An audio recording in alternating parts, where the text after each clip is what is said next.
Hello, my name is Brian Donovan, and today I'd like to talk to you about Catholic records, specifically about unlocking the information contained in Roman Catholic parish registers. Some years ago, many of you will remember, we released the first ever comprehensive free index to the Catholic parish registers in the National Library of Ireland. This extraordinary collection of images have been put together over many years by the National Library, and they contained over 10 million records dating back to 1670. Now, these records are difficult to read. You can see them here. They're from microfilm images. And without a decent index, it was difficult to use them. So we indexed all of these records from all over Ireland. It's nearly virtually every parish in the country is covered. And this really transformed Irish genealogical research because this is the most important source we have for family history in Ireland prior to the 1901 census. Sometimes the images are a bit better, but most of the time there's scrawly handwriting and black and white microfilm images, difficult to use. The best news about it, of course, is that we publish them free forever on Findmypast. After we did that, we got a little ambitious. We started looking abroad at the Catholic community across the world to see whether those records could actually be brought to light as well. And some of you will recognize St. Patrick's Cathedral in New York on the left and Westminster Cathedral on the right. So we started the Catholic Heritage Archive at Findmypast. And we've covered many parts of the English-speaking world to date, lots more to do. And I'll go into a little bit more detail about what we have done and where we're going to with it towards the end of the talk. But I'm going to be talking mostly today about British records and American records. I won't be directly addressing Irish records really at all, but I will be focusing on their value for Irish research, irrespective of where they are in the world. So why did we choose the diocese we chose in North America? It's worthwhile having a look at this because Baltimore, the Archdiocese of Baltimore, it was the first English diocese in America. And there's a picture here of the very first Bishop of America. Now that diocese, when it was set up, covered all of what is currently the US, certainly the eastern half of it anyway. John Carroll, no surprise where he was from. He was Irish, like so many of the Catholic prelates in North America and Britain and elsewhere. We then chose Philadelphia because Philadelphia was unusual as in the development of colonial settlement in North America because it was tolerant. And because it was tolerant about religion, it was popular amongst Catholics. This is the first Catholic church that was built in Philadelphia way back in 1733. Mass was said publicly there for the first time in 1707, utterly unheard of anywhere else in the English colonies, that is. And then New York, well, the major reason why we chose New York is because it's 50% Catholic as a state, and it's got the highest proportion of Catholics anywhere in America. But its history is also interesting too. This is a picture of the very first Catholic church built in New York, St. Peter's in 1786, and this was built in Berkeley Street. Now, for those of you who know New York City, you will know it's right in the middle of Manhattan, but it's actually outside the city walls because even at the time, Catholic religion was frowned upon, so they had to keep it outside of the official city boundaries. Now, in Britain, it was a little bit more straightforward. We chose Westminster Archdiocese as a starting point because, of course, it is the main archdiocese on the island. Also because of the real importance of the development of dioceses in Britain. And, of course, this was one of the first to be started. And they were only established in 1850. There's a cartoon on the left in front of you from a satirical magazine in Britain talking about the great terror this might bring to the English, allowing Catholics to have dioceses. Of course, we chose Liverpool early on too as well. We jokingly refer to it as the largest Irish city in the world, up there in northwest Britain. But today I really want to have a look at the history of Catholicism in America and Britain. It's a hidden history, and it's worthwhile delving into a good deal to understand a lot more about the people, their records, and why they've been so difficult to find and look at. Let's look at America first. We are all aware of the importance of migration for American history.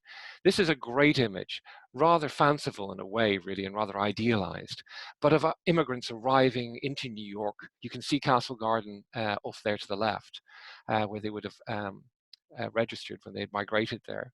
In fact, this is a nice drawing of the inside of Castle Garden on your left here, packed full of Irish immigrants. This is from 1871. On the right-hand side is a typical image of people gathering their belongings to get on a ship to travel to America. We all know how important migration is. Immigration is at the heart of what it is to be American. Um, but the official narrative is not quite as simple as that. This is the classic image of the official narrative of the foundation of the US. And of course, it's very Anglo-centric. It's also, we'll see, it's all about the Puritan religion, the freedom of religious expression, this migration of English Puritans to America for freedom. And a bit like its idyllic image here of their partnership and friendship with Native Americans, there's an awful lot to this image which isn't really very believable. We know too much now. And the religious component of it is an important part of it. Catholicism in America, the official historical narratives of American history, like anywhere else in the world, are full of dangerous assumptions, and you need to be aware of that. The first Europeans in the Americas weren't Protestant of any sort. They were Catholic, they were Spanish, they were Portuguese, and they were French. In fact, we know that when the English started migrating, they always traveled with Irish. So we know that they were there from the beginning too. But those Spanish, Portuguese, and French, they were outside the original 13 colonies.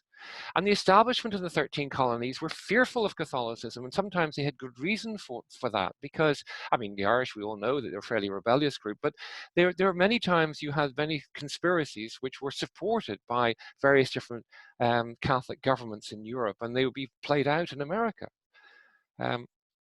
But anti-Catholic bigotry has played a really important role in the development of American history. And I think we need to understand that hostility towards Catholicism was widespread, particularly in the East. This was driven in the main by the massive surge of migration from Ireland. Immigrants have always caused fear amongst the settled group in America. And whether it was Irish migrants or the Italian migrants after them, or German or Polish. And then on top of that, the US expanded. It became a much bigger country with the expansion into Louisiana and the Spanish territory. So an awful lot of Catholics came to the country by acquisition almost and conquest.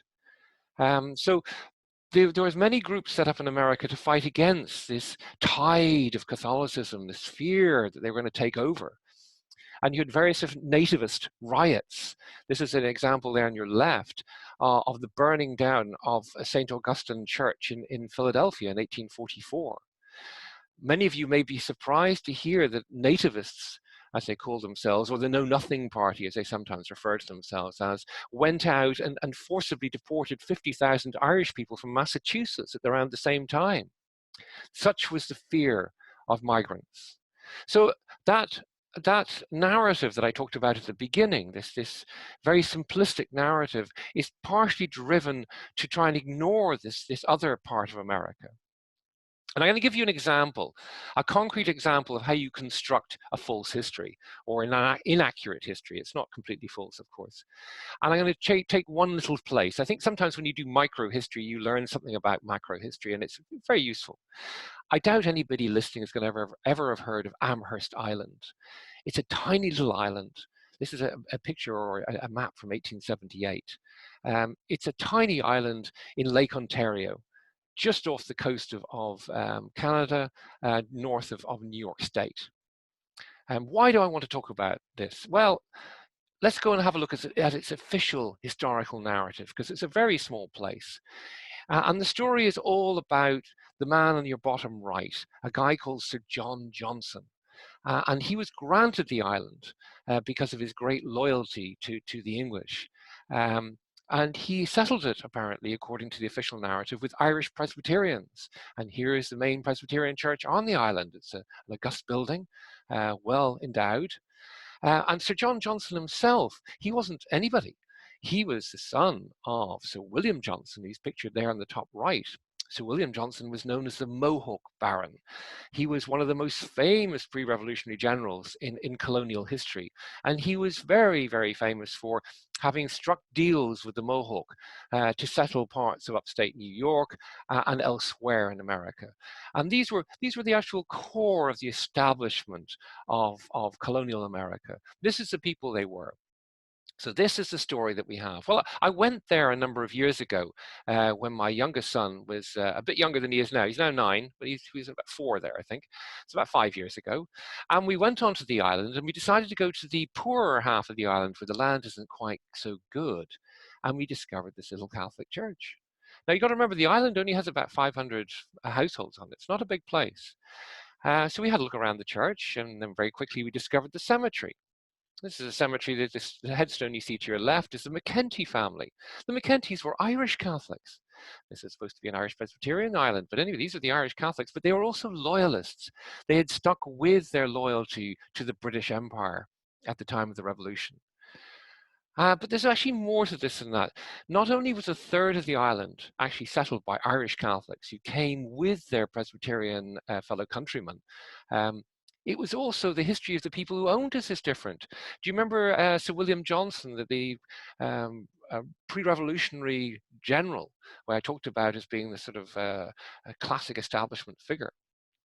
He arrived in America as a teenager, as a Catholic as well. More than that, he was the grandson of Liam McShane O'Neill. He was an Irish O'Neill from the Fews in Ulster. He anglicised his name from Liam O'Neill to William Johnson as a way of covering himself. He did that because his middle name was McShane, John's son of John. Why did he do this? Well, he wanted to actually ingratiate himself with the establishment. Now, what makes it interesting to me as an Irish person looking at that is that we have an Irishman who passes himself off as English and as an establishment figure. But think about when he did his negotiations with the Mohawk. His grandparents were dispossessed by the English in Ireland. He must have had a very different conversation with those Mohawk than we might otherwise think from the history books we read, because he would have had a personal family understanding of what it was to be dispossessed by English settlers. Anyway, let's look at Britain. Britain's history is a bit different. It's no less pretty, but it is different. Catholicism in Britain was a fear for the state of absolutely epic proportions, because Britain from a very early time was one of the very few Protestant countries in Europe. So they viewed the Catholic population of Britain as being a fifth column. They were feared. You had to be worried about keeping them under control. And they did this in part by bringing through a series of laws called the penal laws. The penal laws meant that it was impossible for Catholics to own land. They couldn't stand as an MP. They couldn't have a profession in the towns.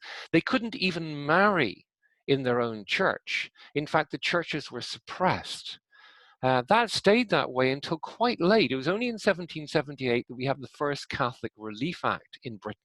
And that allowed Catholics to own property for the first time, to inherit land, and even to join the army.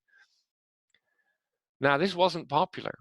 The hatred of Catholics, as we'll just see, led to the Gordon riots in 1780. And it was only in 1829 that we have full Catholic emancipation in England. And it's only after this we start seeing large-scale Irish migration moving into Britain when it becomes easier. As I often say to people, it was a lot easier to be a Catholic in Ireland than it was in Britain. And we tend to underestimate that or forget that fact.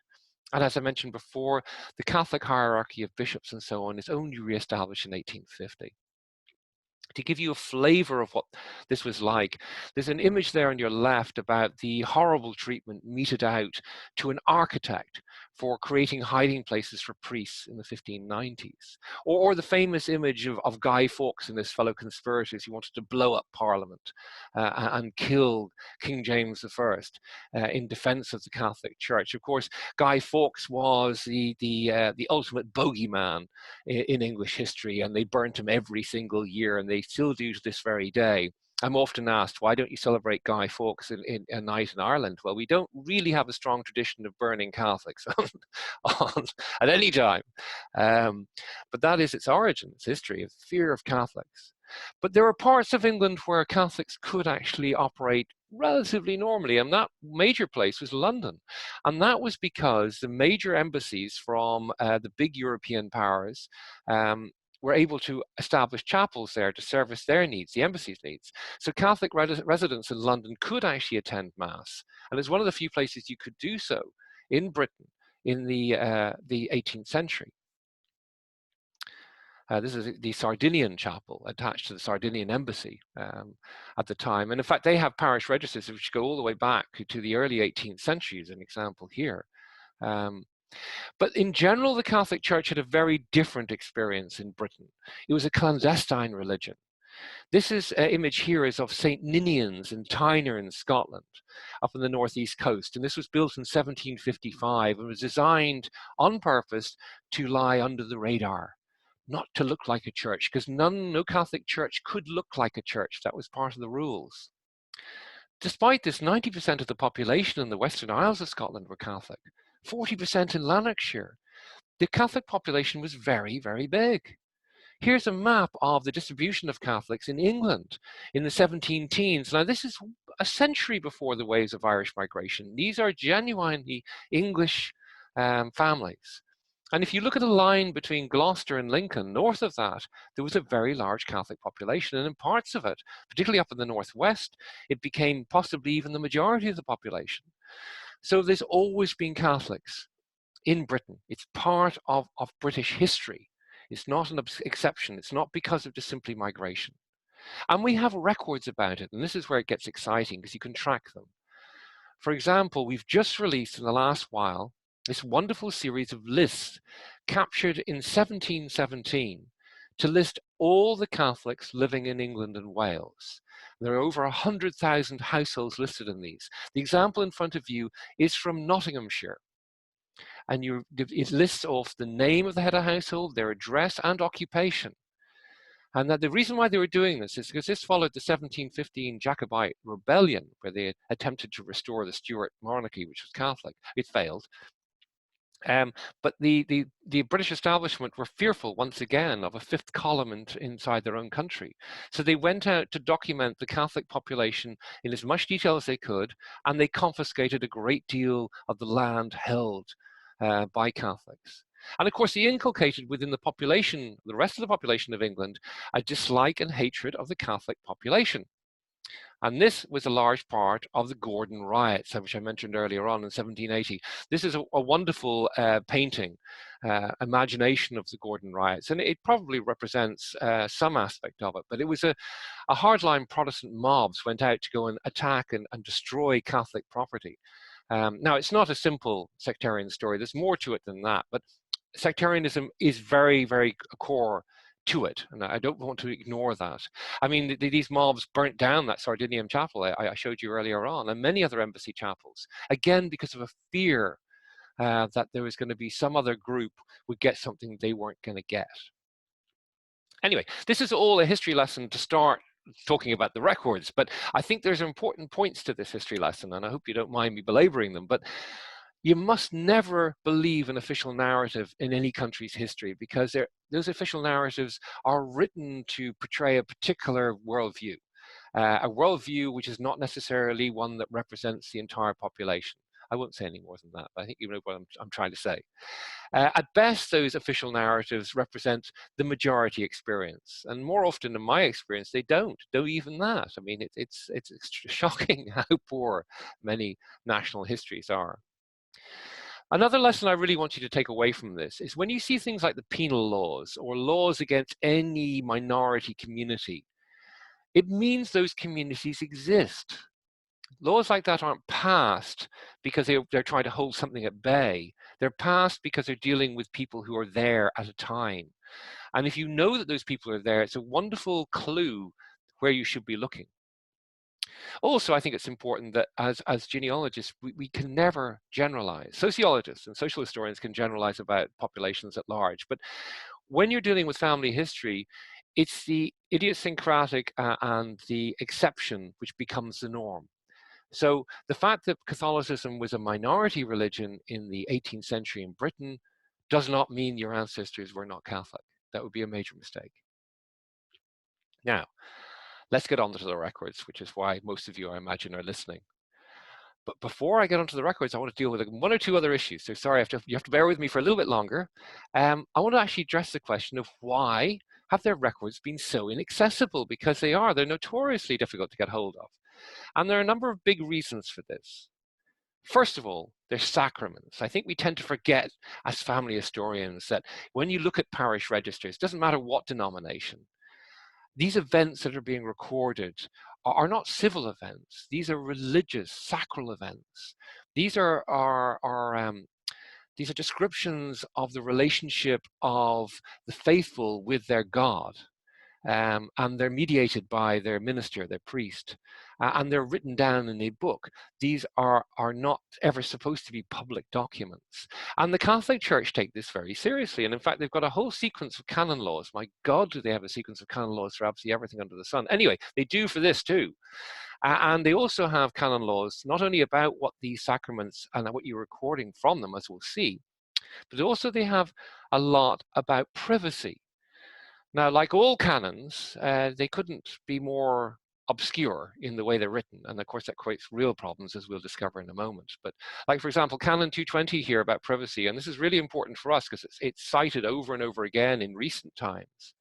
It states that no one is permitted to harm illegitimately the good reputation which a person possesses, nor to injure the right of any person to protect his or her own privacy. Now, you may be asking yourself, what does that mean? Well, there's people who've decided for you. Let's have a look at some of these privacy issues. Now, one of the big ones is that priests had a tendency to capture information that really wasn't essential to a parish register on the parish registers. And the most common one is illegitimacy. This, which I'm beginning to realize talking to my children and talking to younger people, needs to be explained. This is where children are not born of a married couple. This was considered to be a major problem, social problem in the past. It was considered to be a major black mark against you if you were born under such circumstances. And priests would habitually write in abbreviations mentioning the fact that the child was illegitimate inside the registers. And they're slightly embarrassed about it now, I suspect. But there were other notations as well. You will always be surprised at sorts of things you might find in a parish register. But there are more strict legal reasons too. We've been involved in digitizing the Catholic registers in New York Archdiocese. Wonderful records they are too, and you'll be seeing some of them later. But New York State, up until very recently, had incredibly strict rules about adoption. And of course, on baptismal registers for the Catholic Church, they'll often write in a margin exactly who the child may have been adopted by. So because of that, we had to go through the registers page by page to extract and redact any mention of adoption. Also, the Catholic Church records annulments of marriages. This is where marriages are determined not to have been proper marriages. And they're considered to be highly private. And we weren't allowed in many instances to publish these records either. So there's real issues here, some of them legal, some of them canonical, and some of them moral, I suppose, best way to put it. But it causes real issues around the Catholic Church releasing this material.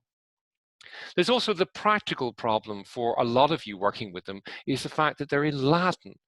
And Latin can really scare people. And it scares them unnecessarily. Latin can both be relatively straightforward to understand. And I hope by the end of this talk, you are not scared by Latin, because we will be looking at it a bit. But also, it's also a window into a way of thinking. I'm going to give you one example here discovered by my colleague Steve Rigdon, who's an extraordinary skill in going through records, but he worked on these records closely before he published them. And this is from the parish of Burr near Aylsham in Norfolk. And it's a death register, it's a burial register from December 1642, very early. And it's recording the death of a William Gamblin, Wilhelmus Gamblin. And it says that he died on the penultimate day of December, 30th of December. But it describes his death as vermibus esca, which basically translates exactly as food for the worms. William is now food for the worms. Isn't that charming? And you miss some of these things if you don't actually translate these things in full. Another huge reason why we don't have access to these records is sectarianism. And I went off looking for an image on sectarianism. I can tell you there's some pretty gruesome things online. So I decided to actually take, the age-old battle between Celtic supporters and Rangers supporters in Glasgow, which has more than a little brush of sectarian overtones to it, as those of you who are from Scotland will know. And thankfully, it's not usually more serious than what we're looking at in that image. But sectarianism isn't just limited to the historic sectarianism between Catholic and Protestant in Ireland or Scotland or Britain, or for that matter in North America. Sectarianism continues to the present day. Right? It's important. And the Catholic Church is just as capable of being a sectarian as any other church. And one of the reasons why you have difficulty of access is the sectarianism of the Catholic Church themselves. And I'm going to explain why. In 2008, the Congregatio Pro Clericus, which is a body in the Vatican which determines what priests should and shouldn't do, they issued a letter saying that no priest internationally should work with the Mormon Church, the LDS, in microfilming Catholic records. Now, Family Search, who I'm sure you're all aware of, who are closely allied and connected to the Church of Jesus Christ of the Latter-day Saints, has been involved in microfilming lots of records, and in the earlier part of this century started getting access to Catholic records. And this worried the Catholic Church. And in fact, in 2014, they issued another letter reinforcing this. And just in case you don't believe me, these letters are issued. Here are scans of both of them. But the reason why these letters were issued had absolutely nothing to do with the really good work Family Search were doing. It has everything to do with modern conceptions of baptism. Because the Catholic Church, like most of the major Christian denominations, don't accept the baptism, Mormon baptism for living people. I'm not talking about the Mormon so-called baptism of the dead. I'm talking about for today. They don't accept it. And because they don't accept it, they thought that somehow this microfilming exercise was having some impact or otherwise. But so for that reason alone, they decided not to allow Family Search to continue doing that wonderful work that would have been wonderfully useful for the Catholic Church. Anyway, ignorance is wonderful, isn't it? But there you go. Now let's get on to the records themselves. Why are the records so important? Well, the first reason why they're so important is because they cover such a huge range of events within the life of the faithful. Baptism, marriage, death, burial, confirmation, catechism, census, congregational lists, and so on. And we're going to have a look at all of these. But before we look at them, I want to talk about the regulations that covered keeping these records. I've mentioned canon law before, and canon law governs everything within the church, and it has very strict specifications for how you actually write a baptismal register or a marriage register. There's also local tradition that actually plays a role as well. It varies from place to place. You can see it with use of language and so on. They didn't have to be written in Latin, for example. They could be written in vernacular, but different priests chose different things to record. And of course, then the rules got very strict from 1907 onwards with the decree Ne Temere, which is a papal decree which actually brought in a raft of new requirements. Wonderful for us as family historians, but there were new requirements for registers too. Many of those requirements have been in place for some time beforehand, so that's actually kind of interesting to see them being played out. So let's start with baptisms. I think you're all pretty much familiar with what baptism actually is. And let's have a look at an English language one. There's plenty in the English language. Most are in Latin, but in the English language. This is an example from 1837 in St. Mary Immaculate Church in Glasgow. And it gives you the name, first column, the legitimacy, you know, that bit about whether they're legitimate or illegitimate is the next column. Very important, obviously, at that time. The parents' names, their date of birth, their date of baptism, the sponsors, these are the godparents, are listed here. And then the last column is the name of the priest. Very straightforward to use. I don't need to explain that. Here's one that's in Latin. This is a structured Latin printed form, which is handy. And this is from the Church of the Sacred Heart in Liverpool. We've just been releasing those records over the last while. And there's a standard form being used, but because of that, it makes it straightforward. You can see that it's Jacobus Roche, James Roche. He's the son of Guelmi, or William, and Bedelia Roche, and her maiden name is Burke. So that's straightforward. I think everybody here can follow that fairly easily. I mean, there is a Latinization of forenames, but apart from that, I think it's not too difficult to follow. But many more of them have no form or no structure. This is an example from Philadelphia in 1846. Now, I want to show this to you because I want to take away the fear of Latin. What's the top one on the list? It says, it's 1846, die 15, Octobris, Brigitta, Filia Johannes et Margarita Carey. No surprise here. 15th day of October, Bridget, the daughter of John and Margaret Carey. It's not too hard, is it? Here's another one. This is an example from New York in 1843, and this is the Church of the Most Holy Redeemer, St. Nicholas.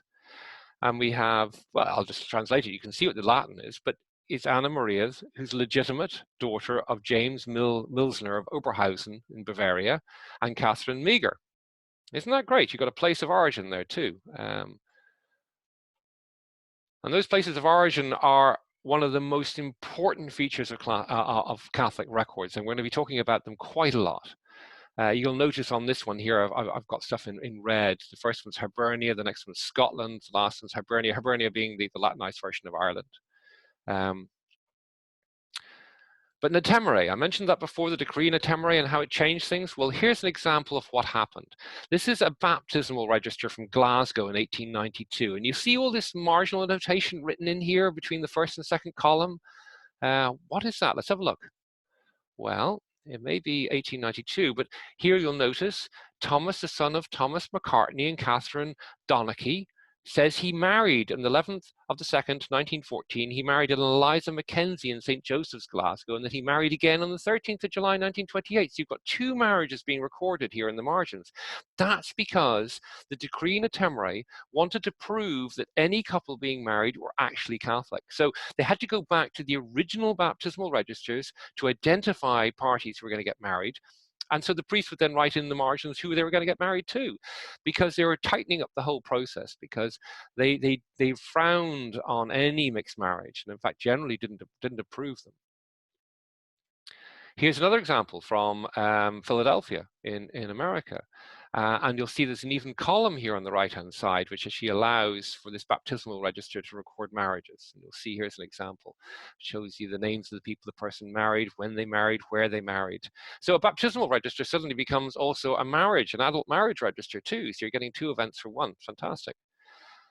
Marriage registers also become very detailed too. And again, I'll look at those from early here. This is an early 1778 marriage register from Philadelphia. And again, it's in Latin, but it's not as scary as it might immediately appear. And in fact, it's full of great information. For example, here we have it. I'll read the translations. You can see the Latin, but I don't think it's that challenging. The first one here, May the 1st, John George Bauer and Elizabeth Reinhardt, who've already been joined in Germany. And what that's interesting is that there was a whole series of steps towards getting married. They've obviously done some of them in Germany before moving to America, and now they're finishing the process off in Philadelphia. Or the one below it, May 5th, Ignatius Schneider, a young Austrian from Vienna, age 17, and Catherine, daughter of Christopher Veal and Katharina. Isn't that great? You're actually getting the names of the couple who are getting married, you're getting where they're from, you're getting names of parents, you're getting their ages. It's wonderfully detailed. And this is a sort of obsessive attention to detail that Catholic registers have. It's all driven by a desire to actually identify and actually establish, without question or shadow of a doubt, that the couple being married are Catholic. Very important. Here's an example from English records. It's very similar to the US records. This is from the Sardinian chapel that I mentioned earlier on, and it's a baptism from 1731. I know it's a baptism when we're talking about marriages, but bear with me. If you look at it here, day 8th of September, 1731, was baptized Mary, daughter of James Horton and Sarah Goddard, married the same day. Sponsors were Francis Horton and Philippa Wadding. So they're baptizing and marrying on the same day. Isn't that, it's really interesting. Beyond baptisms and marriages, which are probably the two most important sets of registers you're going to use, there are many, many other types of registers. Confirmations. Now, these are probably going to be less valuable for a lot of you, but sometimes they're critical. I'll explain why. This is a set of confirmations from Birmingham in 1862, and they list off all the kids who are actually being confirmed in the faith. Here's one from 1825 from St. Patrick's Church in Cumberland, in Baltimore, in America. That's very early. It's much earlier than many other records. You're getting a full list of all the teenagers who are being confirmed. So it can sometimes fill in. Death and burial registers. Now, we don't have many records of the last rites, which is one terribly disappointing. We have some, and I'm going to show them to you in a little moment. We do have some registers of burial and death, but you've got to remember, in Britain and in Ireland, the responsibility for burying the dead was actually held by the established church, which was the Church of England in England, the Church of Ireland in Ireland, which are both Episcopalian churches, and the Church of Scotland, the Presbyterian Church in Scotland. Now, in the US, you have very large Catholic cemeteries, which were established precisely for these reasons. And we have some of these records online as well. For example, here's a burial register from St. Nicholas Church in Liverpool. And you'll see you get the names, you get the date they were buried, their age when they died, where they lived. They can be quite useful. They can go up quite late as well. We have burial registers for Scotland up to the 1960s, like this one for Dalbeth in Glasgow. And again, names, ages, their address, and so on. So very, very detailed. In America, we do have some death registers, which are unusual, actually. They're not burials. They just literally register the deaths of parishioners. We also have some of the cemetery records. We have all the cemetery records from Chicago, which are these cards, which give you much the same information again, date of death, age of death, and so on. And we do occasionally have some more fulsome records of death. And I'd like to look at a couple of these because they're unusual, and when they do survive, they're full of wonderful information to help you with your family history. In this example here, we have from Scotland and Aberdeen. It's a death conversion. On the 10th of February, 1807, Alexander Findmypast, on Christmas Day preceding, was received into the Catholic Church and had on the same day the sacraments of penance, the Holy Eucharist, and extreme unction administered to him. And he lingered and suffered much. On the 9th of February, he received again the communion and expired the next morning. He was the fourth of that family converted to the Catholic faith, the father and mother still continuing Protestants. So deathbed conversions are recorded in some of these registers, which I think gives wonderful color to your family history. Here's another one. This is again from Aberdeen from 1795, and this is quite unusual because this is a register of the last rites. Now, the last rites is actually two different things, and I'll describe this, but I'm going to read this in full because it's really interesting.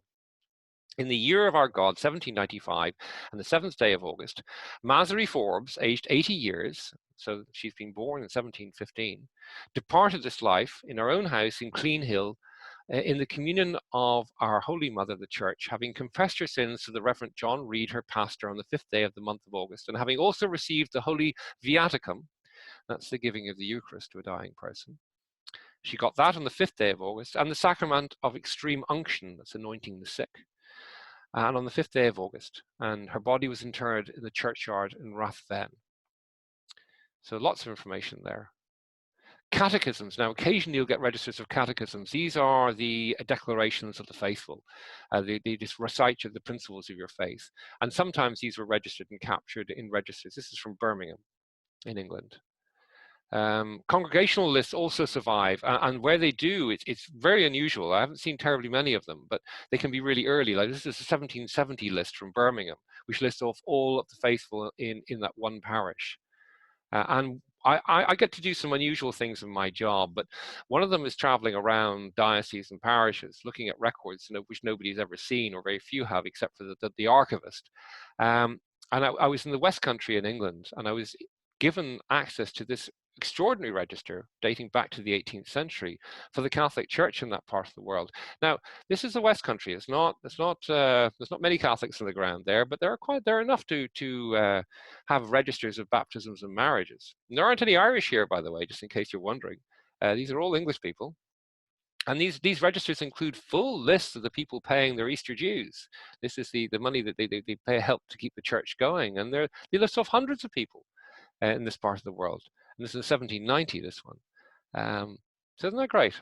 But the priests also held other records, which also don't survive as often as I'd like them. This is an example again from Birmingham, whose records are quite extraordinary, from 1897, and it's a mass book. These are the books that were kept by the priests about the things they're going to talk about in the next Sunday's mass, remind them of the things they didn't want to anniversaries and so on. And they include things like anniversaries of deaths, bans for marriages, when you announce the bans, two people are going to get married, prayers for the sick, sick people in the parish, prayers for the deceased, charitable collections that might be happening, parish events, all these sorts of goings on. So it becomes a really valuable source for your community history, for your families, because the church was so much a core part of people's lives in the past. And we also have convert registers. I've mentioned some of this stuff before. Here's another list from Staffordshire in England of people converting to Catholicism in the 1890s, and it describes exactly what instructions they've had from local nuns to get them ready for that conversion. So very detailed. And we have pew rents, seat rents. These are the pews inside a church. You didn't sit anywhere you liked. You sat in a particular seat that you paid a fee for, because you had to try and fund the church somehow. This is an example from Greenock in Scotland, and it's a payment of the Lammas and Candlemas payments for pews. For those of you who are interested, they could cost 3 shillings or 3 shillings 6pence, or 6 and 7 shillings for particularly nice pews. As I learned a long time ago, I grew up in the countryside in Ireland, that you could actually designate class and social superiority based on where you sat in a church. And those who are the wealthiest always sat at the front. And they've got the better pews. And occasionally you get census records. This is one of my greatest discoveries in my career, was discovering the census of the Diocese of Westminster in 1893. Now, I can't take credit for discovering it. It was the brilliant archivist and the brilliant archive in Westminster who had done all of that. But for me, it was my discovery, personal discovery. I'd never seen anything quite like it. And in fact, if I could find another one of these, it'd be brilliant. But they went out and they carried out a comprehensive census of all the members of the Catholic faith in the Diocese of Westminster in that year. And it looks just like a census, except asks all sorts of other questions that normal census wouldn't ask. They're all religious-based questions. So you get names, addresses, occupations, ages. You get the relationship between these people. You find out how regularly do they attend Mass? Have they been, do they attend at Easter? Have they been confirmed? Are they in a mixed marriage, i.e. married to a Protestant? Are their children attending the Catholic school?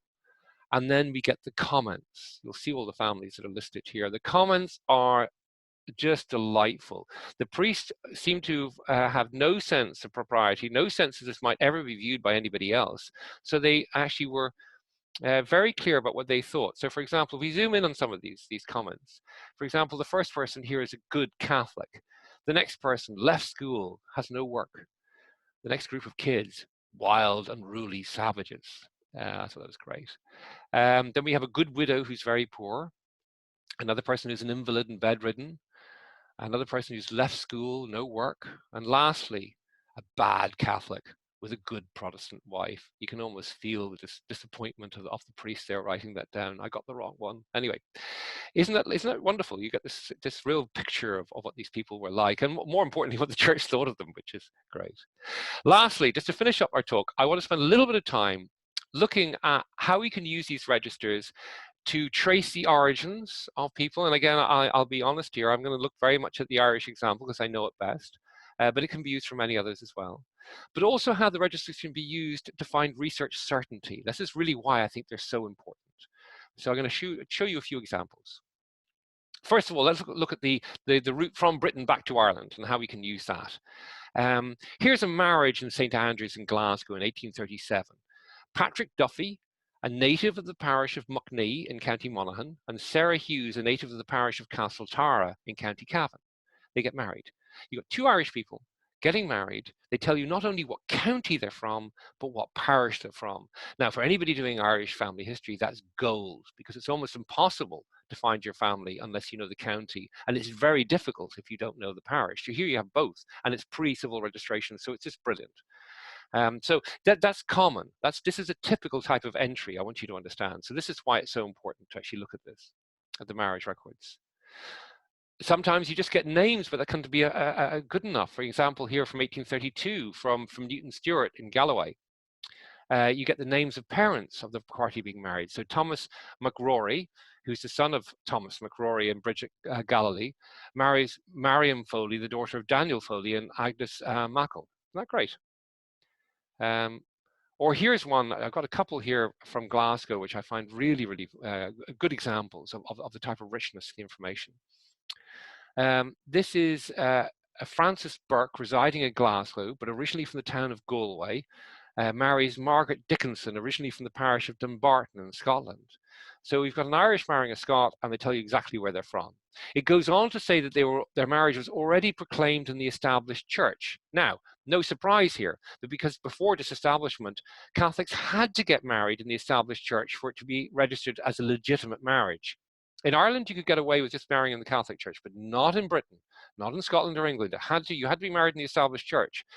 Then the witnesses are also given here, which in this case looks like to me, there are John Burke, brother to the groom, and Mrs. John Burke, sister to the bride. So you've got basically got two brothers marrying two sisters. Here's another example from Glasgow. Last one I'll give from here, and it's also from 1810. And it tells you a John O'Donnell, travelling merchant, originally from the county of Donegal in the parish of Erney, who marries Sally Gallagher, originally from Donegal in the parish of Conwell. And they also say they married in the established church first. Isn't that brilliant? Now, anybody who's done Donegal research will know that Donegal research is almost impossible, largely speaking, because record survival is so poor. But here we have, this is not just pre-civil registration, this is quite far back before civil registration, and we have both the county names and the parish names for the party getting married. That's wonderfully useful. But it's the same in the US. And of course, for those of you who are tuning in and listening to this from America, you'll find this particularly important. Here's an example of a New York register from 1905. And this is all before Natemere, right? Remember, Natemere is 1907, doesn't come into power until 1908. In 1905, they're doing all of this type of recording of where people are from. So let's have a look at an example here. At the top of your screen, we've got Edward Conway marrying Margaret McNeve on the 29th of March, 1910 at the Most Precious Blood of Our Lord Parish in Philadelphia. Now, because of the rules here, Edward Conway reports that his baptism was on the 4th of June, 1880 in Cork, and his parents' names were Michael Conway and Bridget Magner. Well, I thought, well, if he's born then in 1880, I can look in the Irish Civil Register of births and see if I could find him. So I went off to look, and I found one that looked right, but he had the right parents' names, but it's a little bit different. For a start, it's not 1880, it's 1877. And he's got a twin, Michael. But is this the right Edward? So I decided to go and look at a different source. I went to the Catholic parish registers. Edmund, we'll see here, which is a common alternative to Edward in Ireland, was baptized on the 5th of June, 1877, with the twin Michael that we saw in the civil register. So we know it's the same people as in the civil register. But you'll also notice there's a bit of very small handwriting in between these lines, which says that he married Margaret McNeve in 1910 in Philadelphia. So we now know that 1877 birth, not 1880, is the same guy who got married in 1910 in Philadelphia who said he was born in 1880. So we've got research certainty. I'll give you another example. Here we have Mary Lawrence, who's married to James McElroy on the 30th of June, 1909, in the Church of Our Mother of Sorrows in Philadelphia. And if you look in closely, you'll discover that, in fact, she says she's born in Mullinahone on the 27th of December, 1882. Now, I went to the Irish Civil Register again to go and find her. And I found a Mary, seemed right, born 25th of July, 1880, not 27th of December, 1882, but it's in Mullinahone. It tells you the names of her parents, but is it the right Mary? I have no way of knowing because I didn't get parents' names in her marriage cert in Philadelphia. So I went to the Catholic parish register again, and it says that that same Mary that we found in the civil parish register, who was born in Mullinahone, she's baptized 2 days after her birth on the 27th of July. But does the register tell us more? And again, you've got to zoom in here to look in really closely. You'll see this little marginal writing in the middle here. You can hardly see it. But it says a little note written by the priest saying that she married James McElroy in Philadelphia.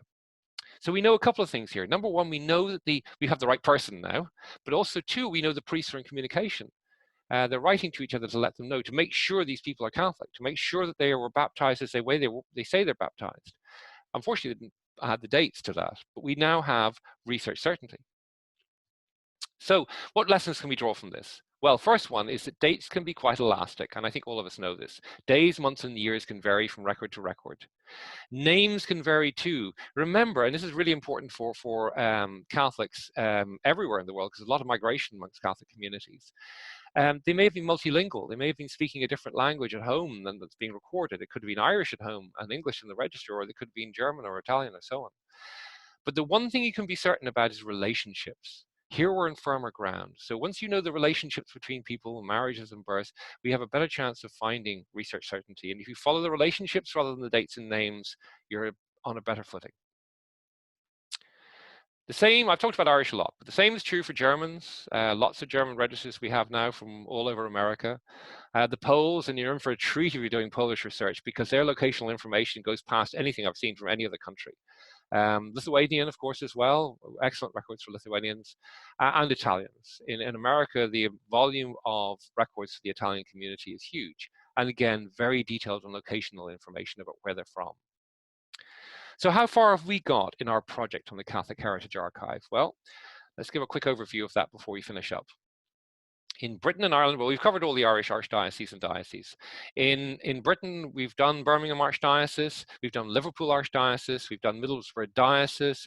We're well on the way to finishing Westminster Archdiocese. We started Southwark Archdiocese. You'll see some of that online already. It's from South London and the southeast of England. All of the Scottish archdioceses and dioceses are in train. We've done all of the oldest material. We've still got quite a bit more to release, but I think it'll be finished by the end of this year. And we're hoping to start Northampton and Nottingham this year. Everything has been delayed because of COVID, unfortunately, but we still have great hopes that they'll get off the ground. In the US, we finished Philadelphia Archdiocese, we finished Chicago Archdiocese, we're well on the way to completing New York Archdiocese, and we're almost finished Baltimore Archdiocese. Cincinnati is close to completion as well, and we've done other dioceses too. And we have many more in development, many more that I can tell you about, because as you can imagine, some of these negotiations that we have go on for years. You get everybody's approval. We're very cautious to make sure that works right. So that's what it looks like, our map so far. We're looking forward to doing a lot more and getting a lot more in front of you to help you with your research. Thank you very much.